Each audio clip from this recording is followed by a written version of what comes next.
Reddit is a place built around communities.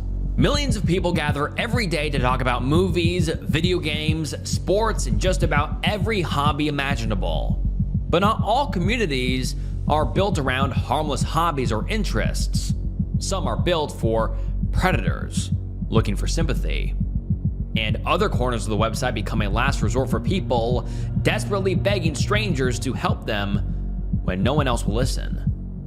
The deeper you go into Reddit, the more you realize that some of its communities aren't just strange, they're horrifying. Today, we're diving into some horrifying corners of Reddit, and viewer discretion is advised. This one gets disturbing. And make sure you like the video and subscribe to the channel, and let's get into it. r/convicted individual support. And that's not the name of the subreddit, but it's S offender support. I just can't say it, but you get what I'm saying, and let's get into it. Reddit can be a dangerous place for someone to share their thoughts, feelings, and even opinions. Look at places like r/politics or r/am I the asshole, or really any subreddit, and you'll find hundreds of heated arguments. One post can lead to users berating each other, name calling, and so far as judging one another's character. It's like once someone types in Reddit on their web browser, they feel no need to hold back anymore. But I recently came across one community that by far is the most insane. It's one called r/offender support. It's for people who have been convicted of predatory offenses that landed them on the registry for those such crimes. To keep it simple for the rest of the story, I'll refer to them as convicted individuals.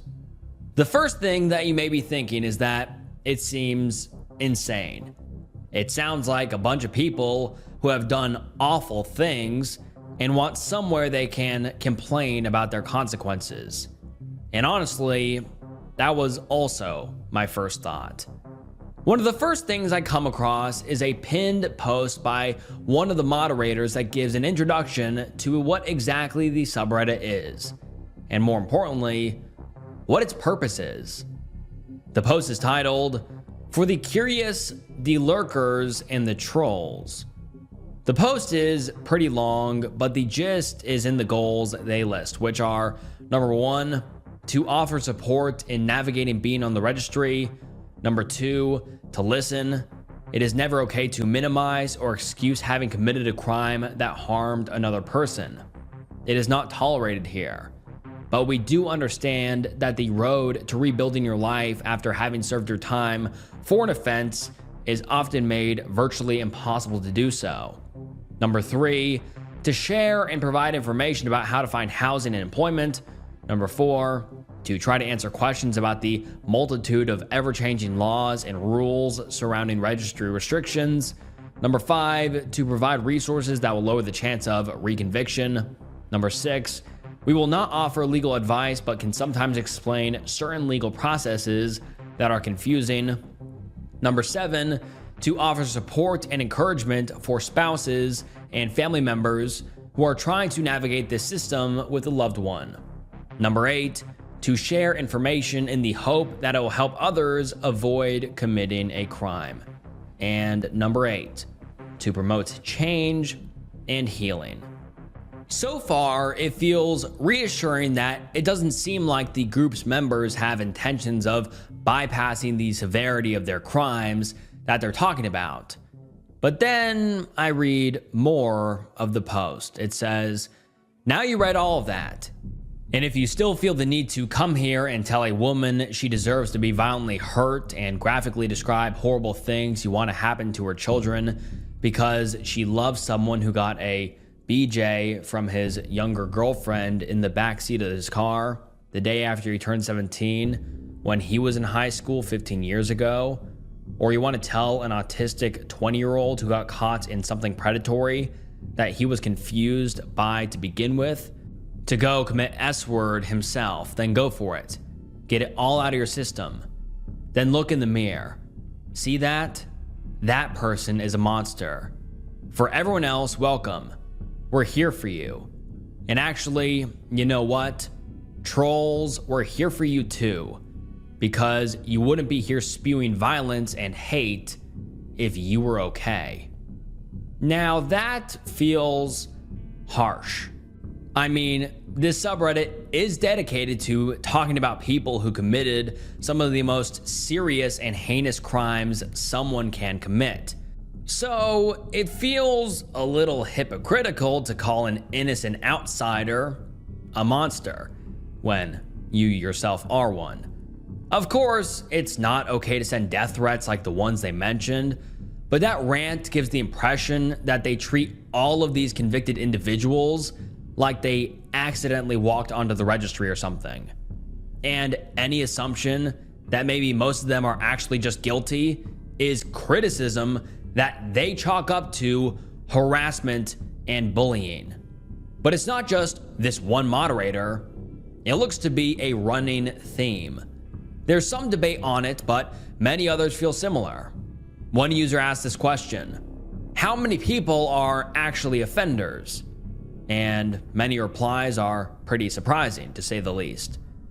If everyone were caught for everything they have done, especially as teenagers, and considering the breadth of the criminal law, I would wager most everyone would be a convicted individual of some stripe.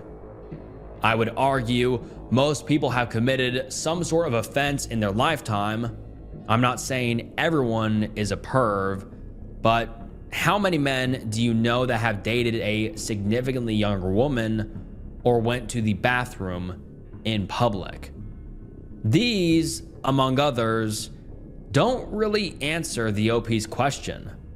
Rather, they just take it and use it as somewhere they can put their frustrations about the system.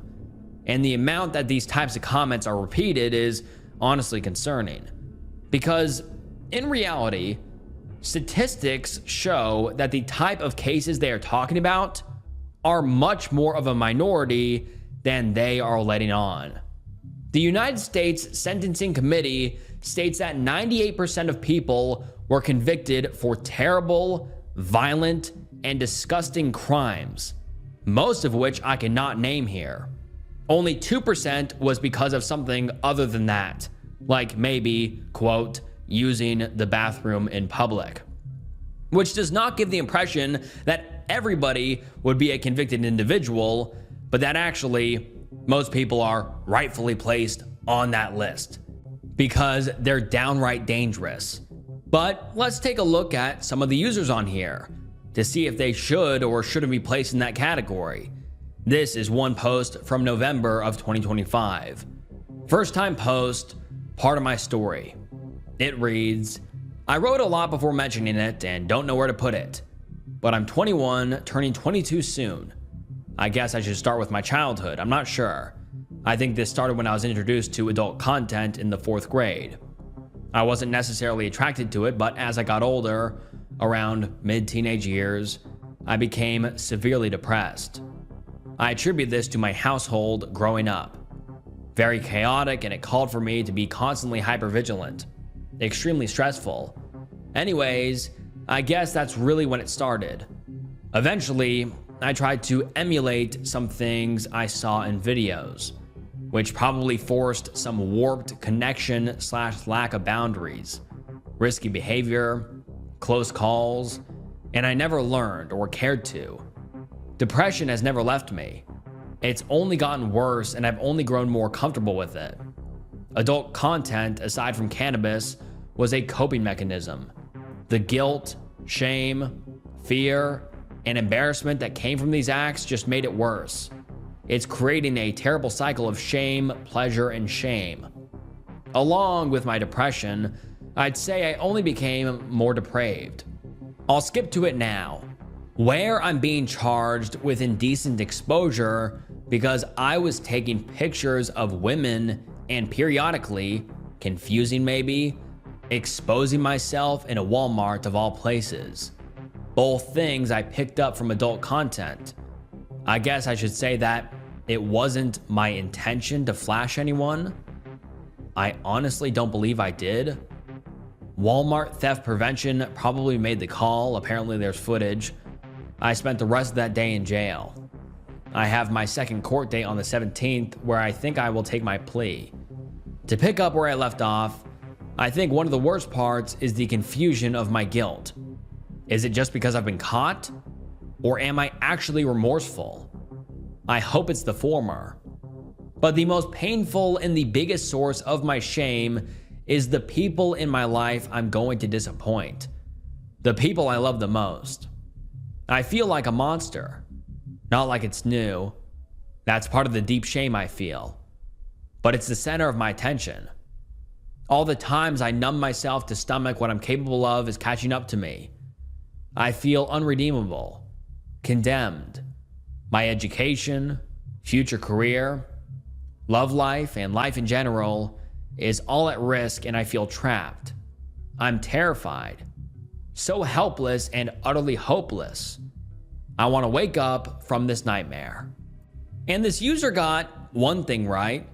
He needs help, but what he did is nowhere near excusable. Whether or not he's remorseful, which he's not even sure about, is besides the point. These crimes were not victimless. There were women involved who will likely be scarred forever. They are not walking away unscathed. So sure, the registry creates problems. This user will have a hard time finding a job, dating, and gaining his family's trust back. These are just called consequences. It's what happens when someone does something bad, something that hurts other people. And even though moderators seem to want everyone to give these users the benefit of the doubt, it's a little hard to in a situation like this. Who accidentally stumbles into a Walmart and gets naked in the bread aisle? That's widely known as a pretty disgusting thing to do, and people who think they can get away with it should also get in trouble for it. But other users don't really care to get OP to take any accountability because they all feel the same way. And it's not just people that have been convicted themselves. There are family members on here as well. Someone posts, admission of guilt. Is it possible for an admission of guilt to not be used in a trial somehow? My husband was high the night he was arrested and taken into custody and questioned. He was scared and thought his best option was to essentially say, yeah, sure, whatever, I did it. Because he wasn't trying to get locked up for years upon years. He didn't realize at the time what he was facing. Now it's all coming back to bite him. His public defender says there is no legal leg to stand to file a motion to exclude his admission, but they could argue it to a jury. His issue is he doesn't trust a jury. The only evidence is testimony. An expert on the subject and his statements to police. No eyewitnesses, no physical evidence, nothing. Edit to add, my husband was questioned for a while, unsure exactly how long, denying the entire time, but ultimately he felt like he had no other choice. He knew they weren't going to give up and that no one would believe him. He knows what he did by admitting was stupid. It's like they're desperate for help for all the wrong reasons. Because in the comments, she explains that it's not like her husband admitted to something like peeing in public, but actually it was for exploiting an ex-girlfriend's kid. Instead of taking into consideration the weight of an accusation like that, she says that because he was using cannabis, he mistakenly admitted it. What she hasn't considered is that maybe it just actually happened. And maybe we should be focused on getting help for the victim. And with things like these, it feels obvious that they should be convicted. The public has a right to know which people around them have done horrific things like this, to give the public an opportunity to stay away from offenders. But even still, the general consensus here is that there should not be a public registry, even with a case of a genuine predator. A man by the name of Matteo Condalucci became a convicted individual after he'd done unspeakable things to his daughter for years and years. But what are users on this subreddit most concerned about? The fact that he was murdered by someone named James Fairbanks, a resident of Omaha, who had stumbled upon Matteo when searching the registry of an area he was planning on moving to. He fell into a rabbit hole of researching him and what he had done, even going as far as passing the offender's house. And when doing so, James described him as, quote, pretending to wash his truck while staring at a group of kids playing in the street. James had also noticed a playground in the offender's backyard, and with all of the details put together, it was too much for him to bear. He became obsessed with him. He couldn't eat or sleep. He couldn't think about anything else other than who Matteo may hurt next. James said, quote, I couldn't, in good condition, allow him to do it to anyone else while I had the means to stop him. Which led to a post on the convicted individual subreddit titled, This is terrifying. People wonder why we don't want public registries. And it's filled with comments like, quote, this angers and disgusts me that something like this has happened and how casual he is about committing murder. I hope he gets the death penalty. No remorse. First damn comment, it's about a defense fund. We are the only country that I know of that has a public registry. All others that have registries are only available to the police officers. The best thing we can do as a country, if we still need a registry, is to have them only available to police officers and no housing restrictions. The housing restrictions don't do anything, or they make things worse. So the murderer of someone as evil, predatory, and dangerous as Matteo Condalucci should die, but they're acting as if the monster himself is innocent. Make it make sense.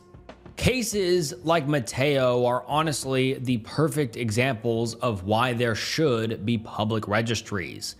What about all of his neighbors who have kids that might play near his house? What if he comes across as the sweet old man across the street and no one thinks anything of his friendliness until it's too late? I'm not saying he should be murdered, but I think it's absurd to say his crimes should be hidden. And of course, not all convicted individuals are like this. There are plenty of posts on here that showcase examples of people that haven't committed something so egregious, or users that started behaving in ways when they were young and never got the help they need, and the shame and guilt they feel is just crippling. But that doesn't take away from the culture on this subreddit, which is honestly pretty disgusting.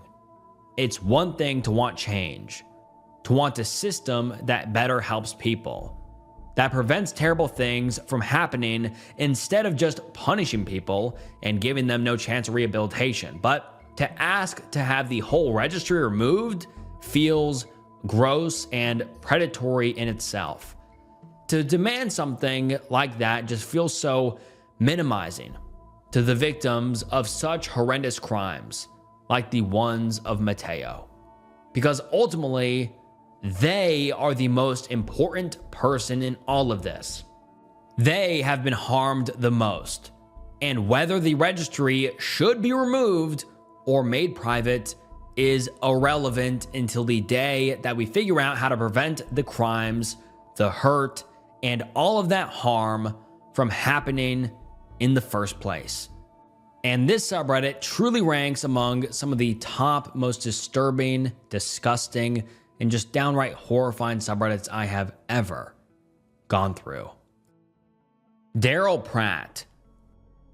In November of 2015, the video game industry was met with a new force. IGN, one of the leading media outlets for all video game news, hired a brand new writer, Alana Pierce. Alana is from Queensland, Australia, where she began her journalism career in 2012. She worked for a couple of small companies, as well as news and TV stations, until deciding to relocate in 2015. It was around this time that her career really started to take off.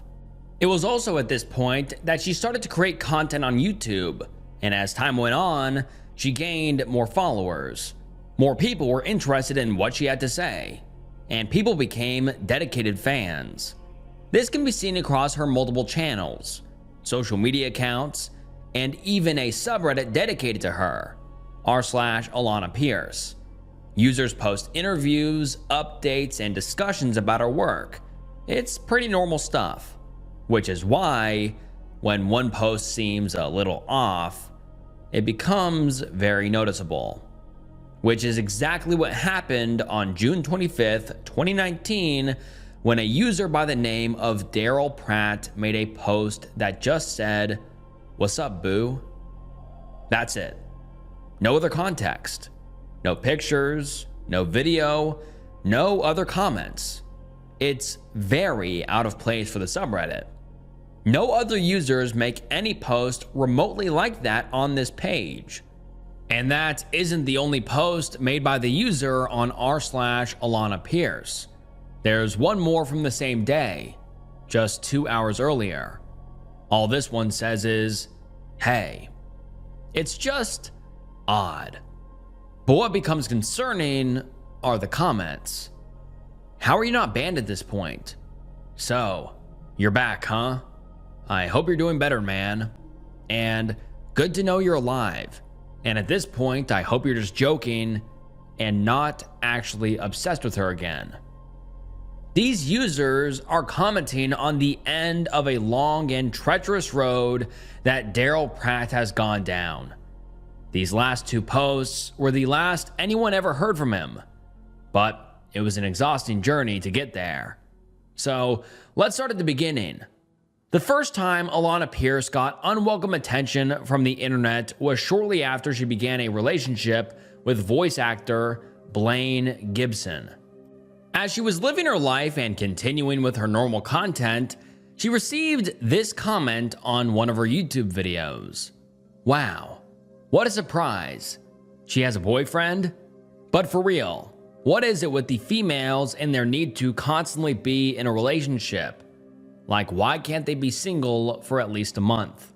I watched all your videos since the beginning. I hope I can meet you one day and we could have something great, but no, you had to go and settle with that first douchebag that walked in front of you. I bet he doesn't even tell you how beautiful and freaking hot you are every day. I bet he didn't even care about you until you opened up to him. I'm so tired of every single woman I like having a relationship. That's it. I'm so done." This comment got popular on r/Nice Guys for good reason. Clearly, someone can't get a girlfriend. And Alana just replied back, "I was single for over 2 years before dating Blaine." But nice guys don't stop. And as a woman in the public eye, Alana continued to get these kinds of comments, specifically from one account under the name of Bruce Wayne. He used a picture of a penguin for the profile picture, and over time, Alana started to see these penguins everywhere. He was not one of a kind. She had these types of fans often. People that would leave tons of comments and send messages that were just too much. Usually nice, but over the top. And the more they came in, the more overwhelmed she would get. Her approach in the past would be to politely ask them to stop. Not that they had to stop watching her videos, but to cool it a little, which is completely reasonable. But every time she would do that, they would freak out. The rejection shattered their ego, and with that kind of blow, they became angry. Now, they hated her. They dedicated their entire account to trying to ruin her career. The comments would switch from praise to criticism. Her every move was still being watched, but now from an enemy instead of a fan. So with someone like Bruce Wayne, Alana wanted to try something different. She started to slowly block him on different social media accounts, depending on which ones he was most active on. But this gentle approach quickly came to a halt after she got some work done on her eyebrows, something called microblading. Just a simple cosmetic thing that tons of women do every day. But Bruce Wayne, he hated it. But he ended up going on IGN videos, which is the company that I work for, and if people would say something nice about me, he would reply to them and be like, she got her eyebrows tattooed. Basically, he was incredibly angry that someone he had put on an unrealistic pedestal had done something to themselves that he didn't like. And that was the point where I was This like, was the beginning of Daryl Pratt. The first post ever made to his Reddit account is titled, "Can I get in trouble for sending a girl love letters?" Unfortunately, this post was removed by Redditors and I'm not able to find it archived anywhere else, but I can get a good idea of how insane this post was just from the comments alone. Someone says, "It may not be illegal by the letter of the law, but it's not really okay. You should stop. You were blocked on social media. That's an indication that this woman does not want to have contact with you. Even though you said nice things, she doesn't want those comments. She likely finds you weird and creepy. I would strongly recommend that you stop sending letters, stop contacting her, and seek professional help.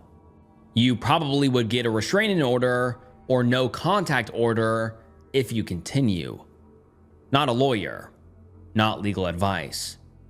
And this is fantastic advice, but Daryl Pratt does not listen. He instead replies with, "I didn't know she didn't want those comments. She banned me without even a warning. I just wanted her to know how amazing she is. I would do anything just to be friends with her online. I like sending her letters just so she knows how cool she is. I don't see why this is wrong." And users are now hoping that this is just a troll. Someone who saw what happened with Alana and is playing a prank. Because otherwise, this person is teetering on the edge of danger. Which, from his next couple of comments, he seems to be leaning in one direction. And it's not the one any of us, or especially Alana, want to see. He says, "Thanks for the advice, but I think I'm going to keep sending letters for now. If she tells me to stop, I'll stop, of course. The guy in the movie The Notebook sent like 365 letters to that girl. I feel like if I send them for long enough, she will realize how much I care about her, and maybe she'll be friends with me then. I'm not a troll. I've been following her on social media for over a year, before she even worked at IGN. I've invested a lot of my feelings into her, and now she blocks me. I want her to like me so bad and don't know what else to do. I mean, I don't know how else to make her like me. I thought about making a new account with a different name and following her with that one and pretend to be someone else and hopefully leave comments that she will like. But I would much rather her like me, not a fake account." He just doesn't stop. He makes another post asking again if making multiple accounts will get him in trouble, instead of listening to any of the comments telling him why and how he should get help. About a month passes, and there's no word from Daryl. But also, for him, still no communication with Alana. Each day that passes is agony for him. He's heartbroken, lost, confused. So he makes another post, hoping this time someone will give him the answer he's looking for. "Me, 18 male, need help making up with my friend, 21 female. I haven't talked to her in about 3 weeks. It's truly baffling, and in some ways, very sad, how much this person believes that he and Alana have some kind of relationship. At one point, he says that he lives in Kentucky and she lives in California, so they'll probably never meet. But that doesn't stop his delusions. In his mind, they're best friends. His comments to her are them talking, and her blocking him is like a breakup. He's grieving the loss of her, which still is not her problem. None of this. No matter what he is struggling with or what led him to behave like this, Alana doesn't deserve all this harassment while she's just trying to work. But I don't know that Daryl ever saw it that way. He was only ever focused on his pain, on how this affected him. Meanwhile, he was flipping Alana's life upside down. He sent letters to my workplace.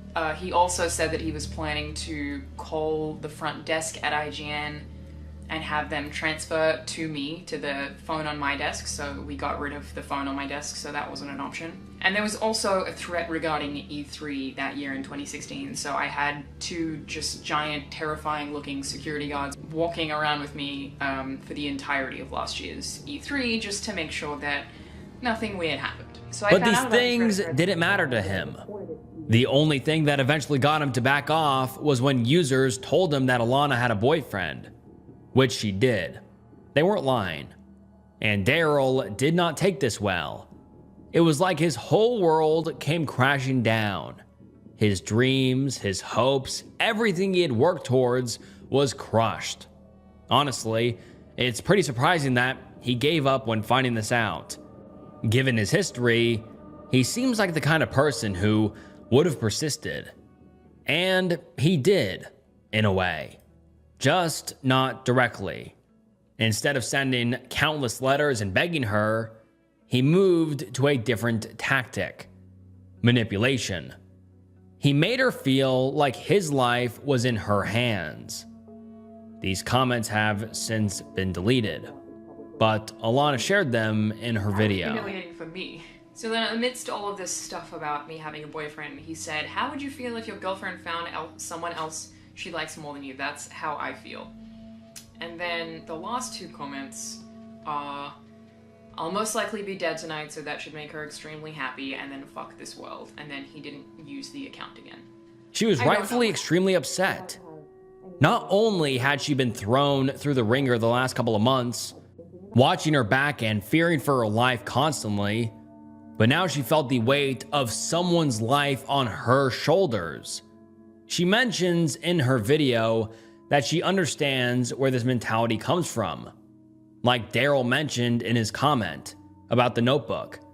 So many shows and movies have characters that chase endlessly after women, no matter how far they run, but by the end of the story, they end up getting married and living happily ever after. But that's not how real life works. But Alana suspects that's where Daryl learned that behaving like this is not only okay, but the way to win her heart. When really, it just tormented her and left her distraught. She has no idea what happened to him after those comments. She thinks that he has made a few other accounts where he continues to talk to her, but nothing has ever been that intense again where she feels like she needs to put up a boundary again. Of course, I don't hope that he was being truthful in his last comments and actually died that night. I hope that he finally came to his senses and got the help he needs. And I do hope that was the end of it all. Even if Alana stopped getting harassed, it's possible he moved on to another woman and stalked them instead.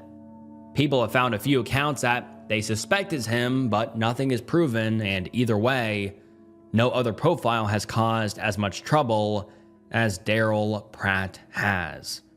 And hopefully, it stays that way. Internet user 1998. One of the most entertaining subreddits on Reddit is one called r/whatisthisthing. With almost 3 million weekly visitors, There's tons of users every day who post pictures of random or obscure looking objects that everyone investigates. Each post is like a puzzle, and it's a race to see who figures it out first. It's usually something wholesome or just not that exciting. In fact, it's even pretty anticlimactic sometimes.